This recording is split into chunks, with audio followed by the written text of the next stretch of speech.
안녕하세요. 울산 아이누리 한의원 원장입니다. 오늘 촬영할 유튜브 동영상은 항생제가 대장암 위험을 키운다입니다. 이와 관련되어서 2017년 미국 하버드 의대, 그리고 2019년 존스 홉킨스 의대, 그리고 올해 영국 에버딘 의대의 연구 결과가 있어서 소개하도록 하겠습니다. 그리고 요즘 젊은 대장암 환자가 증가한다든지, 그리고 가족력이 없는 대장암 환자 또한 증가하고 있는데요. 그 원인으로서 얘기하는 것은 주로 항생제가 마이크로바이옴을 손상시키기 때문입니다. 여기서 얘기하는 마이크로바이옴은 장내 미생물총으로 이해하시면 됩니다. 네, 그러면 그 첫 번째 뉴스부터 보도록 하겠습니다. 이제 올해 발표된 뉴스이고요. 네, 그 뉴스 제목이 항생제가 대장암 위험 증가와 연관이 있다입니다. 그럼 그 기사의 내용 일부를 볼 건데요. 영국 에버딘 대학에 있는 의대 암 연구팀에서 이렇게 잦은 항생제 사용이 모든 연령대의 대장암 증가와 연관이 있으며 특히 50세 이전에 발생하는 조발성 대장암과의 연관성이 강하다는 연구 결과를 발표했습니다. 하지만 직장암 위험은 항생제와 연관이 없다고 얘기를 하고 있고요. 네, 지금 보고 있는 뉴스가 그 뉴스입니다. 여러분들도 포털 사이트에서 뉴스 제목만 검색하시면 다 보실 수 있고요. 7월 7일에 발표된 뉴스니까 가장 최근에 소개된 뉴스입니다. 네. 지금 다 보진 않을 거고요. 관심 있으신 분은 검색하셔서 보시면 됩니다. 네, 그러면 이제 두 번째 뉴스고요. 저 뉴스는 2019년 2년 전에 발표된 뉴스입니다. 그 뉴스 제목이 항생제 가다 사용, 병용군의 내성 높이고 대장암 위험까지. 저기서 말하는 병용군의 내성을 높인다는 게 결국 이제 항생제 내성균을 말하는 거고요. 그럼 이제 그 내용을 일부 같이 보면요. 존스 홉킨스 암센터 연구팀이 세계 최대 전자의료기록 데이터베이스 중 하나인 CPRD에서 영국의 1,100만 명 이상 환자에 대한 약물 처방 및 진단에 대한 자료를 수집해 연구를 진행했습니다. 연구팀은 1989년부터 2012년까지, 그러니까 13년 동안 2만 8천 명이 대장암에 걸린 것을 확인했고, 항생제에 노출된 사람은 그렇지 않은 사람보다 대장암 발생 확률이 약 16% 더 높았다고 얘기하고 있습니다. 그리고 그 앞에 뉴스하고 같은데요. 이제 항생제 사용이 직장암에 미치는 영향은 보고되지 않았습니다.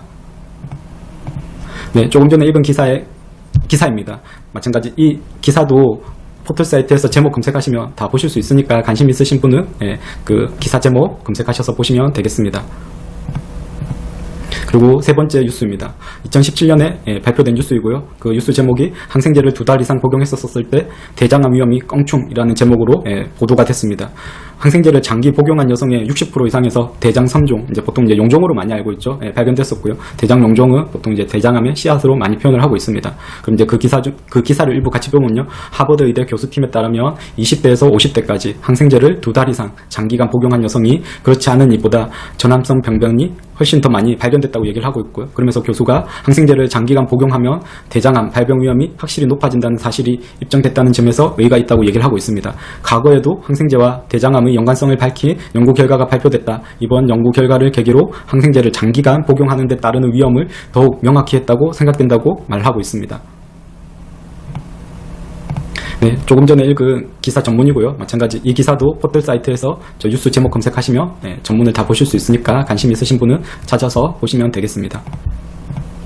네, 그러면 이제 네 번째 뉴스입니다. 90년대생. 그러면 지금 한 20대, 30대가 되겠네요. 어쨌든 90년대생이 부모 세대에 비해서 젊은 대장암 위험이 높다라는 제목으로 이렇게 기사가 실렸었고요. 그럼 그 내용 중 일부를 보면 전문가들은 젊은 대장암 환자의 정가세의 원인으로 유전, 스트레스, 어린 시절의 항생제 오남용, 알코올 이제 술이겠죠. 이제 적색육, 가공식품을 즐기는 습관 등을 꼽는다라고 얘기하고 있습니다. 그럼 저 중에서도 제가 이제 빨간색을 켜놓은 게 항생제죠. 어차피 그 전에 소개된 뉴스들도 다 항생제 오남용과 대장암과의 관계를 얘기하고 있고요. 특히나 이게 더 우리나라에는 많이 해당이 될 수 있는 게 저기 있는 자료도 보시면 아시겠지만 우리나라에서는 아이들에게 항생제 처방이 거의 세계 최고입니다. 네.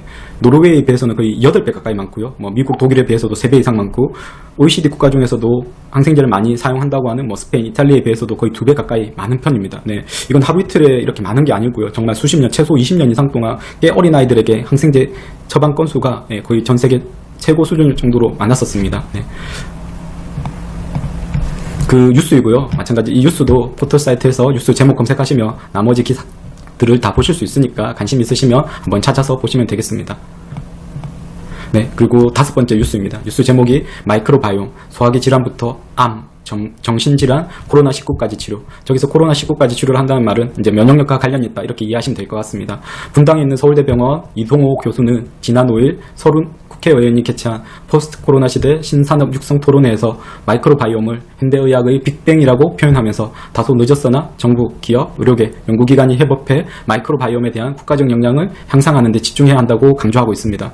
우리 몸에 사는 미생물과 그 유전 정보를 일컫는 마이크로바이옴은 면역 기능을 조절하고 각종 대상물질을 생성한다고 얘기를 하고 있고요. 그리고 마이크로바이옴이 비만, 당뇨, 아토피는 물론 암, 자가 면역질환, 우울증, 뇌신경질환, 알레르기 질환, 감염질환 등에 연관이 있는 것으로 알려져 있습니다. 그러면서 순천향대에 있는 소화기내과 교수님도 최근 국내에 장내 미생물 환경 변화, 이게 이제 결국 이제 마이크로바이옴인데요. 네, 이런 환경 변화로 인해서 가족력이 없는 대장암 환자가 많아지고 있다면서 초등학교 때 교육이나 프로그램이 이루어지면 10년, 20년 뒤 질병 발병이 대폭 줄어들 수 있는 만큼 이에 대한 건강보험 수가 적용도 이루어져야 한다고 제안했습니다.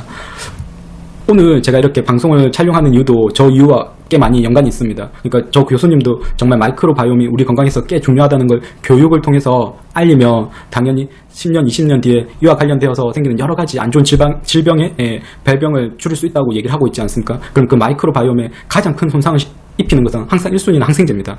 그 피해를 핵폭탄에 비유하고 있고요. 이와 관련되어서 이미 저 유튜브 방송에서도 얘기한 적이 있으니까 관심 있으신 분은 한번 그 방송을 찾아보시기를 추천드립니다. 조금 전에 읽은 기사고요. 마찬가지 이 기사도 포털 사이트에서 저 제목만 검색하시면 나머지 전문들 다 보실 수 있습니다. 네, 그러면 오늘 계속 얘기했었던 마이크로바이옴, 그리고 마이크로바이옴을 손상시키는 항생제.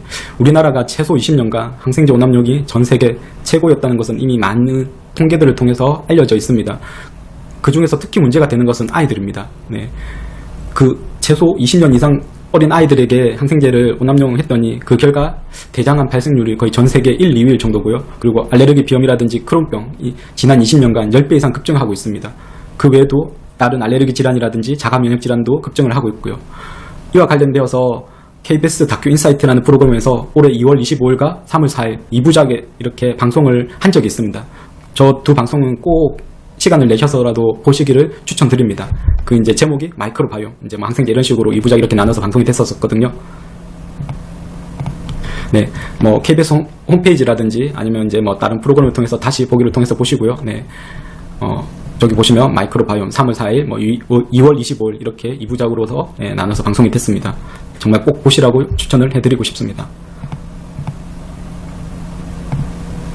네, 그러면 항생제 오남용이 언제인지 이 부분도 저 유튜브 방송에서 몇몇 번 얘기했었는데 오늘 다시 한 번 더 얘기 드리면 거기 왼쪽에 있는 영어 자료가 미국 CDC 자료입니다. 2017년 항생제 올바른 사용과 관련되어서 자료인데요. 이제 저 자료가 나왔었을 때 이제 결국 이제 항생제 오남용과 항생제 내성균과 관련되어서 항생제 오남용을 줄이기 위해서 만든 자료입니다.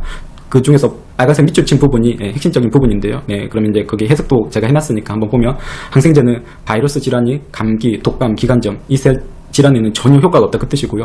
그리고 대부분의 인두염, 편두염도 포함이 됩니다. 그리고 많은 축농증과 중이염에 효과가 없습니다. 어쨌든 목이 붓고 열이 나는 인두염, 편두염도 그렇고 아니면 축농증, 중이염도 세균성보다는 바이러스성이 훨씬 더 많기 때문에 항생제를 먹어야 할 경우보다 항생제가 필요하지 않은 경우가 훨씬 더 많다 그 뜻입니다. 하지만 우리나라 현실은 그렇진 않습니다.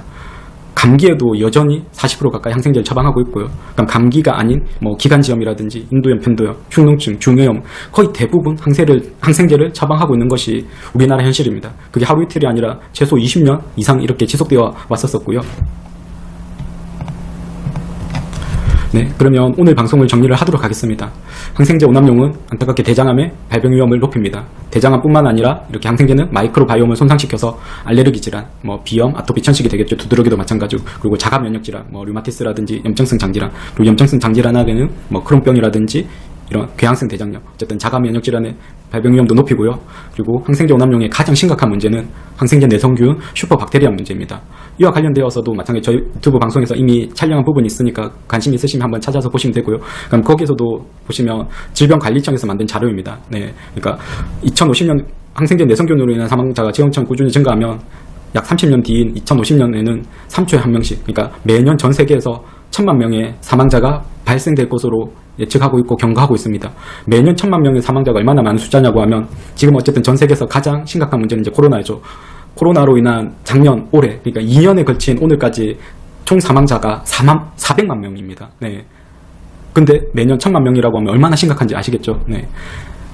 대장암 가족력 또는 장이 건강하지 않아서 복통 설사를 자주 호소하거나 아니면 그 전에 어쩔 수 없이 항생제를 꽤 많이 복용을 했었다면 한의원 진료를 통해서 항생제 오남용을 줄여줄 것을 얘기드리고 싶습니다. 특히나 어린 아이들일수록. 오늘 방송도 끝까지 시청해 주셔서 감사합니다.